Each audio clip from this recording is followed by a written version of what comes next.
বিসমিল্লাহির রহমানির রহিম।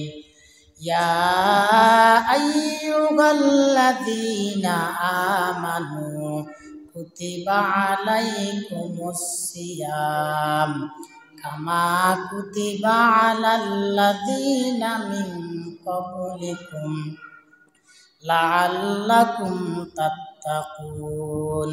وقال الله تعالى شهر رمضان الذي أنزل فيه القرآن هدى للناس وبينات من الهدى والفرقان إن الله وملائكته يصلون على النبي يا أيها الذين آمنوا صلوا عليه وسلموا تسليما اللهم صل على سيدنا مولانا محمد وعلى آل سيدنا مولانا محمد اللهم صل على سيدنا مولانا محمد وعلى آل سيدنا مولانا محمد بلغ العلا بكماله كشف الدجى بجماله حسنة جميع خصاله صلوا عليه وآله আলহামদুলিল্লাহ। সর্বপ্রথম বিশ্ব জাহানের মালিক আল্লাহ পাক রব্বুল আলামিনের কাছে লাখ কোটি শুকরিয়া আদায় করি, যে মহান মালিক আমাদেরকে সপ্তাহের শ্রেষ্ঠ দিন জুমার দিন সবার আগে মসজিদে আসার এবং বসার জন্য তৌফিক দান করলেন। সে মহান মালিকের দরবারে আমরা সবাই লাখ কোটি শুকরিয়া আদায় করি। আমরা সবাই বলি আলহামদুলিল্লাহ। দুরুদ ও সালাম প্রেরণ করছে আমাদের নবী বিশ্ব নবী মুহাম্মাদুর রাসূলুল্লাহ সাল্লাল্লাহু আলাইহি ওয়াসাল্লামের প্রতি। আত্মার মাগফিরাত কামনা করে সকল ভাইদের যারা ঈমান নিয়ে মৃত্যুবরণ করেছেন, আল্লাহ রাব্বুল আলামিন যেন সবাইকে মাফ করে দেন, সকল বলে আমিন। সম্মানিত উপস্থিতি, সম্মানিত মুসলিয়ান کرام, যেহেতু রমাদানুল মুবারকের মাস আমাদের একেবারে নিকটে চলে এসেছে, সেই জন্য আজকে আমরা যে বিষয় থেকে আলোচনা শুনব, বিষয় নাম হচ্ছে রমজানের গুরুত্ব এবং ফজিলত সম্পর্কে। তাহলে আজকে আমরা যে বিষয় থেকে আলোচনা শুনব, বিষয় নাম হচ্ছে রমজানের গুরুত্ব এবং ফজিলত সম্পর্কে। রমাদান শব্দটি হচ্ছে আরবি, এর বাংলা অর্থ হচ্ছে জ্বালিয়ে দেওয়া, ফুরিয়ে দেওয়া, বশীভূত করে দেওয়া, ছাই করে দেওয়া। অর্থাৎ রমজান মাসের রোজাগুলো দিয়ে আল্লাহ তাআলা তার বান্দাদের গুনাহগুলোকে জ্বালিয়ে দিয়ে, ফুরিয়ে দিয়ে তার বান্দাদেরকে পবিত্র করে দেন। সুবহানাল্লাহ। তাহলে রমাদান শব্দটি হচ্ছে আরবি, এর বাংলা অর্থ হচ্ছে জ্বালিয়ে দেওয়া, ফুরিয়ে দেওয়া। অর্থাৎ আল্লাহ তাআলা তার বান্দাদের রমজান মাসের রোজাগুলোর উসিলায় তার বান্দাদের গুনাহগুলোকে জ্বালিয়ে দিয়ে, ফুরিয়ে দিয়ে আল্লাহ তাআলা তার বান্দাদেরকে পবিত্র করে দেন। সুবহানাল্লাহ। বুখারী শরীফের বর্ণনায় হাদিস এসেছে, আন আবি হুরায়রা রাদিয়াল্লাহু তাআলা আনহু قال قال رسول الله صلى الله عليه وسلم من صام رمضان إيمانا واحتسابا غفر له ما تقدم من ذنبه। হযরত আবু হুরায়রা রাদিয়াল্লাহু তাআলা আনহু হাদিসটি বর্ণনা করেছেন। তিনি বললেন, বিশ্বনবী মুহাম্মদুর রাসূলুল্লাহ সাল্লাল্লাহু আলাইহি ওয়াসাল্লাম বলেছেন, যে ব্যক্তি ঈমান আর ইহতিসাবের সাথে আল্লাহকে সন্তুষ্টি করার জন্য রমজান মাসে রোজা রাখে, আল্লাহ তাআলা তার অতীতের সকল গুনাহগুলো মাফ করে দেন। তাহলে যে ব্যক্তি ঈমান আর ইহতিসাবের সাথে আল্লাহকে রাজি খুশি করার জন্য রমজান মাসের রোজা রাখে, আল্লাহ তাআলা তার অতীতের, তার আগের সকল গুনাহগুলো মাফ করে দেন। সুবহানাল্লাহ। আবার বুখারী এবং মুসলিম শরীফের বর্ণনায় হাদিস এসেছে, আন আবি সাঈদ খুদরি রাদিয়াল্লাহু তাআলা আনহু قال قال رسول الله صلى الله عليه وسلم ما من عبد يصوم يوما في سبيل الله إلا باعد الله بذلك اليوم وجهه عن النار 70 خريفا। হযরত আবু সাঈদ খুদরি রাদিয়াল্লাহু তাআলা আনহু হাদিসটি বর্ণনা করেছেন। তিনি বললেন, বিশ্বনবী সাল্লাল্লাহু আলাইহি ওয়াসাল্লাম বলেছেন, যে ব্যক্তি আল্লাহর সন্তুষ্টির জন্য একদিন রোজা রাখবে, আল্লাহ তাআলা তাকে ওই একদিন রোজা রাখার বিনিময়ে তার চেহারাকে জাহান্নাম থেকে 70 বছর পরিমাণ পথ দূরে রাখবেন। সুবহানাল্লাহ। তাহলে যে ব্যক্তি রমজান মাসে একটি রোজা রাখবে, আল্লাহ তাআলা ওই ব্যক্তিকে জাহান্নামের আগুন থেকে 70 বছর পরিমাণের পথ দূরে রাখবেন। সুবহানাল্লাহ। আবার বুখারী এবং মুসলিম শরীফের বর্ণনায় হাদিস এসেছে, আন আবি হুরায়রা রাদিয়াল্লাহু তাআলা আনহু আন্না রাসূলুল্লাহি সাল্লাল্লাহু আলাইহি ওয়াসাল্লাম قال ইযা জাআ রমাদান ফুতিহাত আবওয়াবুল জান্নাহ ওয়া গুল্লিকাত আবওয়াবুল জাহিম ওয়া সুফিদাতিশ শায়াতিন। হযরত আবু হুরায়রা রাদিয়াল্লাহু তাআলা আনহু হাদিসটি বর্ণনা করেছেন। তিনি বললেন, বিশ্বনবী সাল্লাল্লাহু আলাইহি ওয়াসাল্লাম বলেছেন, ইযা জাআ রমাদান, যখন রমজান মাস আগমন করে, যখন রমজান মাস উপস্থিত হয়ে যায়, যখন রমজান মাসের চাঁদ উদিত হয়, ফুতিহাত আবওয়াবুল জান্নাহ, আল্লাহ তাআলা জান্নাতের সকল দরজাগুলো খুলে দেন। সুবহানাল্লাহ। ফুতিহাত আবওয়াবুল জান্নাহ, আল্লাহ তাআলা জান্নাতের সকল দরজাগুলো খুলে দেন। ওয়াগুল্লিকাত আবওয়াবুল জাহিম, আর এই রমজানের বরকতে আল্লাহ তাআলা জাহান্নামের সকল দরজাগুলো বন্ধ করে দেন। ওয়াসুফিদাতিশ শায়াতিন, আর রমজান মাসে শয়তানকে শিকলবন্দি করে ফেলেন। তাহলে এই হাদিসের মধ্যে নবীজি 3টি কথা বলেছেন। 1 নাম্বার বলেছেন, ইযা জাআ রমাদান, যখন রমজান মাস আগমন করে, যখন রমজান মাসে চাঁদ উদিত হয়ে যায়, ফুতিহাত আবওয়াবুল জান্নাহ, আল্লাহ তাআলা জান্নাতের যতগুলো দরজা রয়েছে সকল দরজাগুলো খুলে দেন। সুবহানাল্লাহ।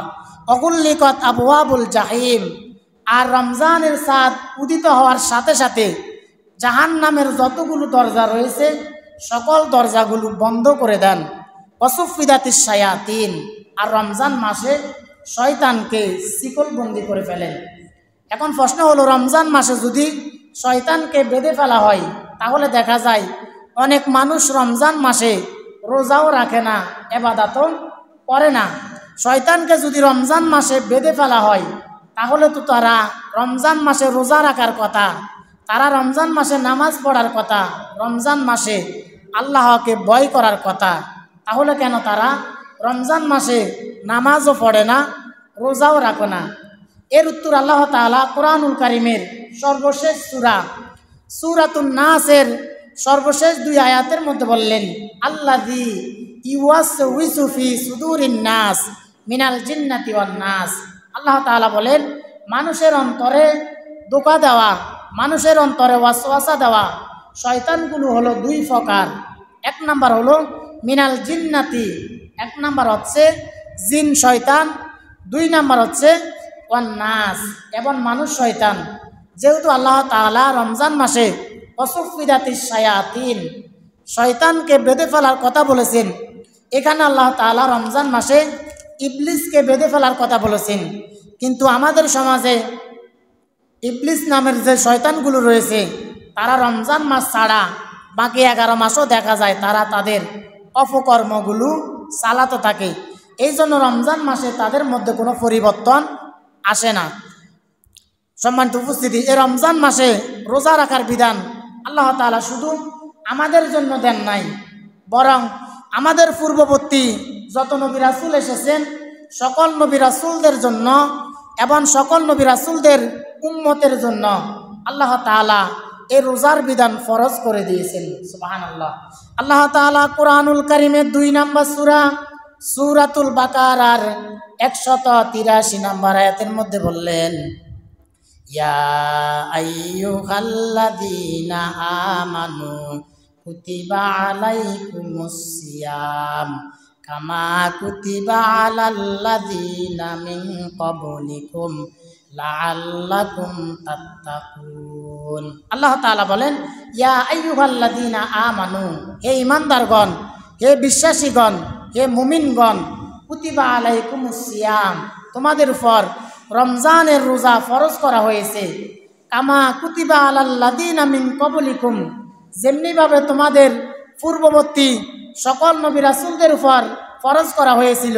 লাআল্লাকুম তাত্তাকুন, যাতে করে তোমরা তাকওয়া অর্জন করে মুত্তাকি হতে পারো। সুবহানাল্লাহ।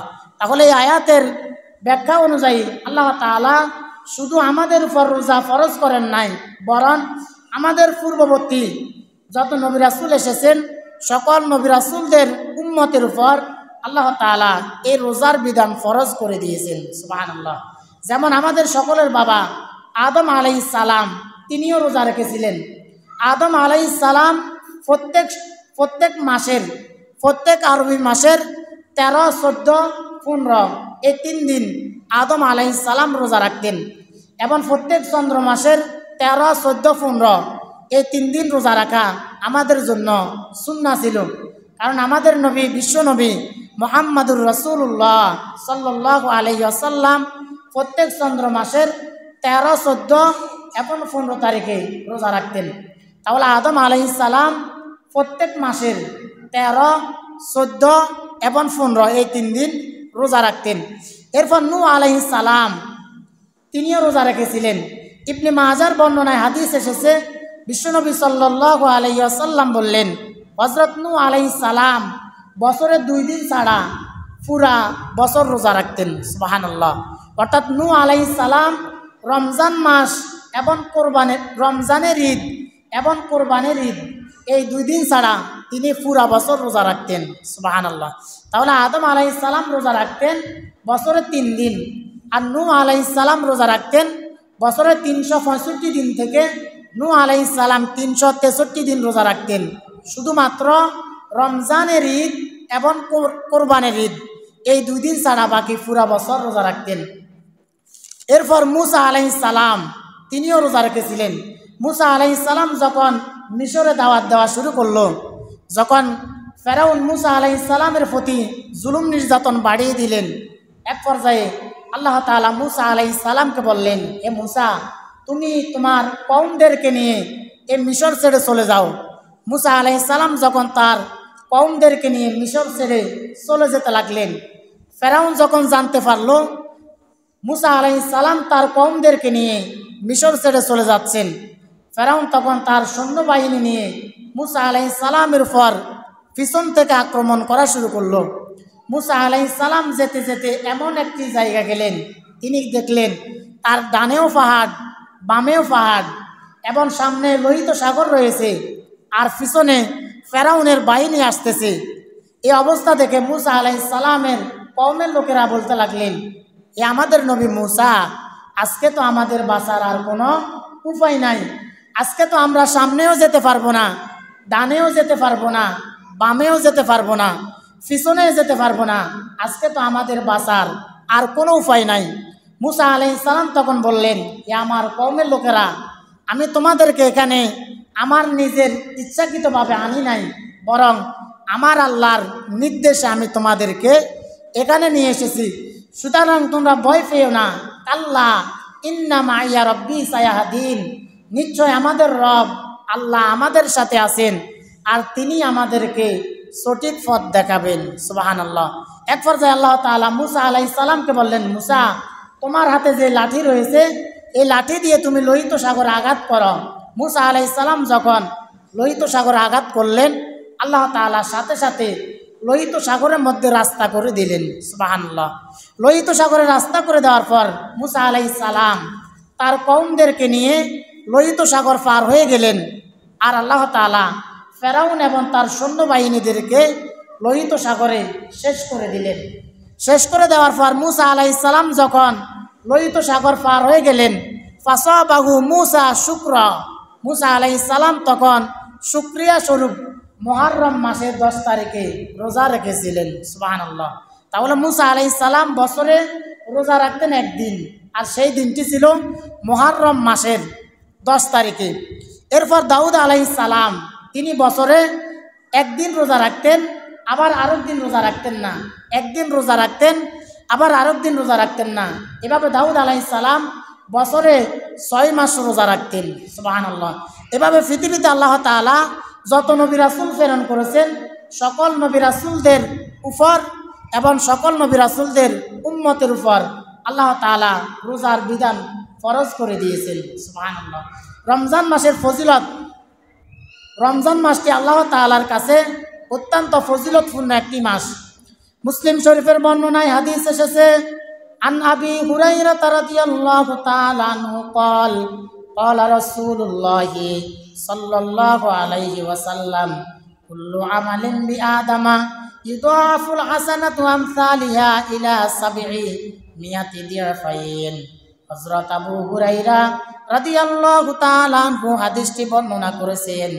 তিনি বললেন, বিশ্বনবী সাল্লাল্লাহু আলাইহি ওয়াসাল্লাম বলেছেন, আদম সন্তানের প্রত্যেকটি নেক কাজের পুরস্কার আল্লাহ তাআলা 10 থেকে 700 গুণ পর্যন্ত বৃদ্ধি করে দেন, ইল্লা সিয়াম, শুধুমাত্র রোজা ছাড়া। কারণ রোজার প্রতিদান আল্লাহ তাআলা তার বান্দাদেরকে বিনা হিসাবে দিতে থাকেন। সুবহানাল্লাহ।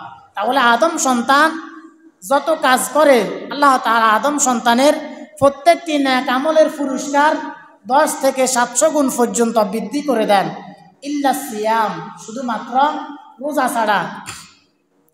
কারণ রোজার পুরস্কার আল্লাহ তাআলা তার বান্দাদেরকে হিসাব করে দেন না, রোজার পুরস্কার আল্লাহ তাআলা তার বান্দাদেরকে বিনা হিসাবে দিতে থাকেন। সুবহানাল্লাহ। আবার বিশ্বনবী সাল্লাল্লাহু আলাইহি ওয়াসাল্লাম বললেন, মান তাকাররাবা ফীহি বিখাসলাতিন মিনাল খায়রি কানা কামান আদ্দা ফারিদাতান ফিমা সিওয়া।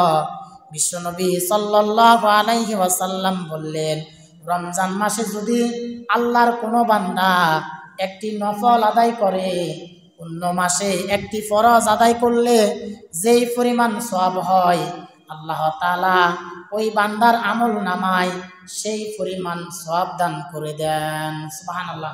অর্থাৎ আপনি এখন 1 রাকাত ফরজ ইবাদত করলে যেই পরিমাণ সওয়াব হয়, রমজান মাসে যদি আপনি 1 রাকাত নফল আদায় করেন, আপনার আমল নামায় আল্লাহ তাআলা সেই পরিমাণ সওয়াব দান করে দিবেন। সুবহানাল্লাহ। আবার বিশ্বনবী সাল্লাল্লাহু আলাইহি ওয়াসাল্লাম বললেন, ওয়ামান আদ্দা ফীহি ফারিদাতান কানা কামান আদ্দা 70 ফারিদাতান ফিমা সিওয়া। বিশ্বনবী সাল্লাল্লাহু আলাইহি ওয়াসাল্লাম বললেন, রমজান মাসে যদি আল্লাহর কোনো বান্দা একটি ফরজ আদায় করে, অন্য মাসে 70টি ফরজ আদায় করলে যেই পরিমাণ সওয়াব হয়, আল্লাহ তাআলা ওই বান্দার আমল নামায় সেই পরিমাণ সওয়াব দান করে দিবেন। সুবহানাল্লাহ। আবার নবীজি বললেন, ফাইন্না উমরাতান ফীহি তাদিল হজ। বিশ্বনবী সাল্লাল্লাহু আলাইহি ওয়াসাল্লাম বললেন, রমজান মাসে যদি কোনো বান্দা উমরা আদায় করে, আল্লাহ তাআলা তার আমল নামায় কবুল হজের সওয়াব দান করে দিবেন। সুবহানাল্লাহ। তাহলে যে ব্যক্তি রমজান মাসে একটি নফল আদায় করে, অন্য মাসে ফরজ আদায় করলে যে পরিমাণ সওয়াব হয়, আল্লাহ তাআলা তার আমল নামায় সেই পরিমাণ সওয়াব দান করে দিবেন। আবার যে ব্যক্তি রমজান মাসে একটি ফরজ আদায় করবে, অন্য মাসে 70টি ফরজ আদায় করলে যেই পরিমাণ সওয়াব হয়, আল্লাহ তাআলা ওই বান্দার আমল নামায় সেই পরিমাণ সওয়াব দান করে দিবেন। আবার বুখারী এবং মুসলিম শরীফের বর্ণনায় হাদিস এসেছে, আন আবি হুরায়রা রাদিয়াল্লাহু তাআলা আনহু قال قال رسول الله صلى الله عليه وسلم قال الله عز وجل كل عمل بآدم له إلا الصيام فإنه لي وأنا أجزي به। হাদিসে কুদসিতে আল্লাহ তাআলা বলেন, আদম সন্তান যেই কাজ করে তার নিজের জন্য করে, ইল্লা সিয়াম, শুধুমাত্র রোজা ছাড়া, ফাইন্নাহু লি, এই রোজা হচ্ছে আমার জন্য, ওয়া আনা আজজি বিহি, আর এই রোজার প্রতিদান আমি আল্লাহ আমার বান্দাদেরকে আমার নিজ হাতে দান করে দিব। সুবহানাল্লাহ। তাহলে রোজার প্রতিদান আল্লাহ তাআলা তার বান্দাদেরকে তার নিজ হাতে দান করবেন। আবার কিয়ামতের দিন আল্লাহ তাআলা রোজাদার বান্দাদেরকে স্পেশাল একটি গেট দিবেন। ওই গেট দিয়ে শুধুমাত্র রোজাদার বান্দারা প্রবেশ করবে। রোজাদার বান্দারা ছাড়া ওই স্পেশাল গেট দিয়ে আর কোনো বান্দারা প্রবেশ করতে পারবে না। বুখারী এবং মুসলিম শরীফের বর্ণনায় হাদিস এসেছে, আন সাহাল ইবনে সাদ আনিন নবী সাল্লাল্লাহু আলাইহি ওয়াসাল্লাম, ইন্না ফিল জান্নাতি বাবান ইউকালু লাহুর রায়্যান ইয়াদখুলু মিনহু সাইমুনা ইয়াউমাল কিয়ামাহ। হযরত সাহাল বিন সাদ রাদিয়াল্লাহু তাআলা আনহু হাদিসটি বর্ণনা করেছেন। তিনি বললেন, বিশ্বনবী সাল্লাল্লাহু আলাইহি ওয়াসাল্লাম বলেছেন, জান্নাতের মধ্যে একটি গেট রয়েছে, যেই গেটের নাম হচ্ছে রায়্যান। কিয়ামতের দিন আল্লাহ তাআলা ওই রায়্যান নামক দরজা দিয়ে রোজাদার বান্দাদেরকে প্রবেশ করাবেন। সুবহানাল্লাহ। তাহলে কিয়ামতের দিন রোজাদার বান্দাদের জন্য স্পেশাল একটি গেট থাকবে, ওই গেটের নাম হচ্ছে রায়্যান। আর রায়্যান নামক দরজা দিয়ে শুধুমাত্র যারা রোজা রেখেছিল তারা প্রবেশ করবে। লা ইয়াদখুলু মিনহু সাইমুনা ইয়াউমাল কিয়ামা। কিয়ামতের দিন আল্লাহ তাআলা বলবেন, আইনা সাইমুন, আমার রোজাদার বান্দারা তোমরা কোথায়? যখন রোজাদার বান্দাদেরকে আল্লাহ তাআলা ডাক দিবেন, ফায়াকুমুন, রোজাদার বান্দারা তখন সবাই দাঁড়িয়ে যাবে।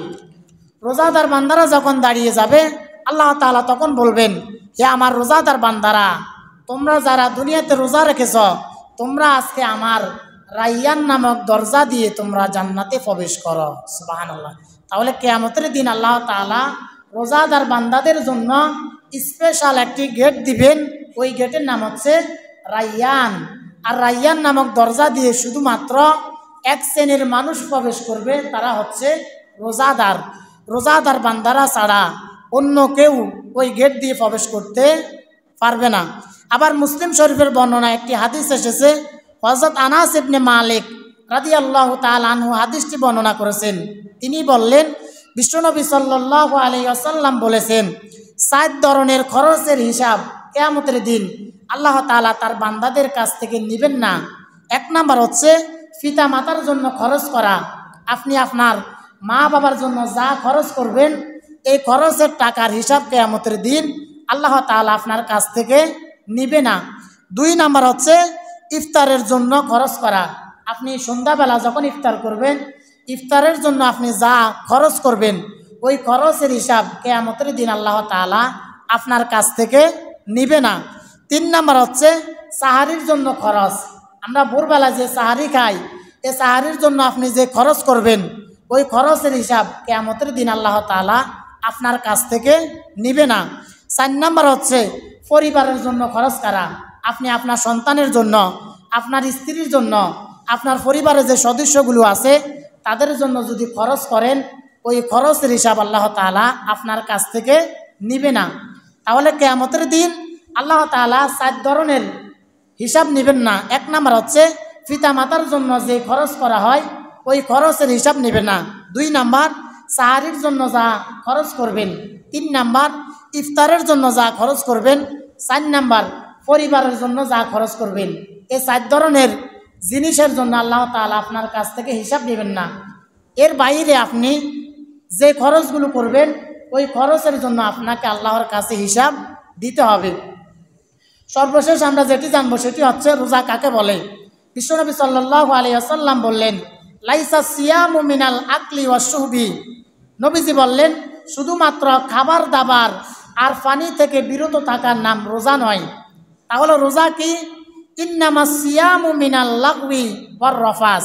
নবীজি বললেন, রোজা হচ্ছে আল্লাহ তাআলার ভয়ে রোজাদার সুবে সাদিক থেকে ইফতারের পূর্ব মুহূর্ত পর্যন্ত খাবার দাবার, পানি ও স্ত্রী সঙ্গম থেকে বিরত থাকা এবং সকল প্রকার অন্যায় এবং অশ্লীল কাজ থেকে বিরত থাকার নাম হচ্ছে রোজা। অর্থাৎ আপনি শুধু রোজা রাখলেন, আপনি সকল খারাপ কাজের সাথে জড়িত থাকলেন।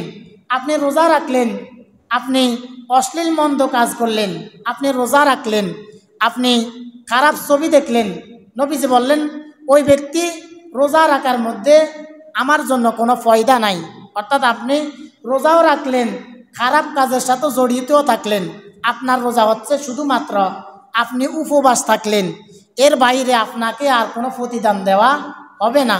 তাহলে রোজা হচ্ছে ইন্নামাস সিয়ামু মিনাল লাগবি ওয়ার রাফাস, রোজা হচ্ছে আল্লাহ তাআলার ভয়ে রোজাদার সুবে সাদিক থেকে ইফতারের পূর্ব মুহূর্ত পর্যন্ত খাবার দাবার, পানি এবং স্ত্রী সঙ্গম থেকে বিরত থাকা এবং সকল প্রকার অন্যায় অশ্লীল কাজ থেকে বিরত থাকার নাম হচ্ছে রোজা। রোজাদার বান্দাদের জন্য আল্লাহ তাআলা দুইটি খুশির মুহূর্ত দিয়েছেন। এক নাম্বার হচ্ছে ফারহাতুন ইনদা ফিত্রিহি, ইফতারের সময় আপনি সারাদিন রোজা রাখার পর যখন সন্ধ্যাবেলা ইফতার করবেন তখন আপনার কাছে আনন্দ লাগে, খুশি লাগে। এরপর দুই নাম্বার হচ্ছে অফারহাতুন ইনদা লিকাই রাব্বিহি, কিয়ামতের দিন আল্লাহ তাআলা রোজাদার বান্দাদের সাথে সরাসরি দেখা করবেন। সুবহানাল্লাহ। তাহলে রোজাদার বান্দাদের জন্য দুইটি খুশির মুহূর্ত রয়েছে। একটি হচ্ছে আপনি সারাদিন রোজা রাখার পর যখন সন্ধ্যাবেলা ইফতার করবেন তখন আপনার কাছে আনন্দ লাগবে, খুশি লাগবে। আর দুই নাম্বার হচ্ছে কিয়ামতের দিন আল্লাহ তাআলা রোজাদার বান্দাদের সাথে দেখা করবেন। সুবহানাল্লাহ।